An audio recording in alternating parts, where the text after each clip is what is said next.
আপনাদেরকে চাঁদাবাজ, দখলবাজ, টেন্ডারবাজ এবং এই যে বেবি স্ট্যান্ড, টেম্পু স্ট্যান্ড দখল মুক্ত একটা সুন্দর, একটা শান্তিময় দেশ আপনাদেরকে, দেশ এবং সমাজ উপহার দিবে, ঠিক না?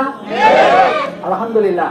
সম্মানিত উপস্থিতি, আপনাদেরকে আমরা এর নিশ্চয়তা দিতে পারি যে ইনশাল্লাহ আমরা ক্ষমতায় গিয়ে এ ধরনের কোনো অপকর্ম করব না এবং অন্য কাউকেও এই অপকর্ম করার সুযোগ আমরা দিব না, কোনো ধরনের দুর্নীতি করার সুযোগ দিব না।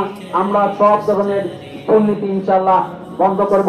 সম্মানিত উপস্থিতি, আজকে আমাদের দেশের যে এই দুরবস্থা, রাস্তাঘাট, ব্রিজ, কালভার্ট, একটা রাস্তার উন্নয়নের জন্য যদি সরকার থেকে 1000 কোটি টাকা স্যাংশন হয়, তাহলে এর থেকে গণজোট 500 কোটি টাকা রাস্তার কাজে ব্যয় হয়। 500 কোটি টাকা কন্ট্রাক্টর এবং অন্যান্য সরকারি অফিসারদের পকেটে ঢুকে যায়।